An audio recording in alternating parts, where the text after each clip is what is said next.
la Sombé nekk si na Oumy maa ngi lay nuyu.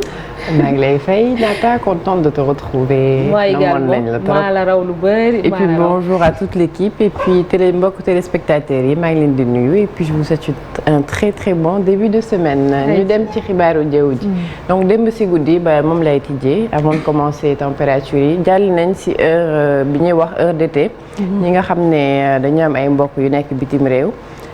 am nañ 2 heures de décalage depuis démb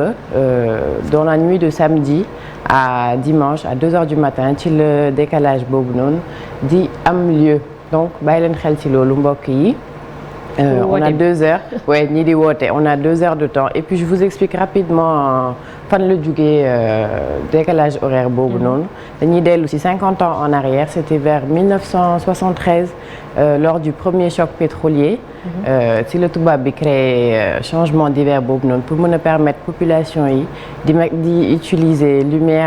la lumière du jour au maximum parce que jamono jooju noonu le baril du pétrole est passé de $2,50 à $11 soit le quadruple donc pour population yi c'était difficile ñuy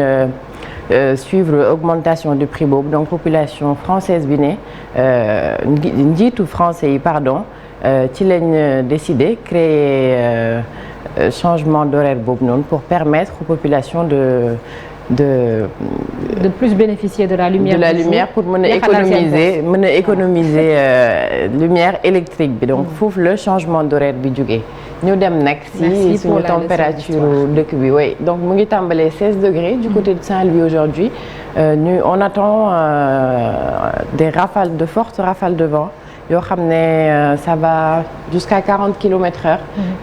C'est à partir de cet après-midi ba mercredi incha allah donc bàyyi leen xel si loolu bu baax ngelaw bi mu ngi dellu si sol leen lu diis ngeen couvrir xale yi tamit le matin bu ñuy jàng ji parce que xam ngeen ne que ngelaw bi dafa am doole bu baax te c'est pas très bon pour suñu bakkan yi ñuy socc affaire yooyu noonu donc 17 degrés dinañ ko am ci Louga Thiès ainsi que Dakar 18 à Diourbel et puis ci biir dëkk bi dinañ am 28 degrés température maximale du côté de Kédougou ça fait quoi à peu près 2 semaines ah Kédougou mooy jël raw gàddu gi ci suba gi côté température ça annonce le début tàngaay bi mu ngi dugg si bu baax parce que ci suba gi di am 28 degrés c'est quand même assez remarquable bu ñu demee après-midi bi nag ñu gis ne que tàngaay bi foofu lay gën a fësee ñu ngi am 42 degrés tey maximal bi pour Matam 41 à Tambacounda 42 pour Kédougou 42 à Kolda 40 à Sédhiou 39 degrés à Kaffrine et puis sur booru littoral bi toujours température yi nga xam ne ñoo gën a faible avec 24 degrés à Dakar 29 degrés du côté de Saint-Louis un ciel yo boo xam ne niir yaa ngi fay doxantu bu baax a baax dans la quasi-totalité du pays donc bàyyi leen xel ci pic de chaleur bi ñu dem ci géej gi marée haute 6h27 lañ ko nemmeeku woon dinañ ko amat 18h44 marée basse minuit 11 dinañ ko amat aussi à midi 14 houle bi tamit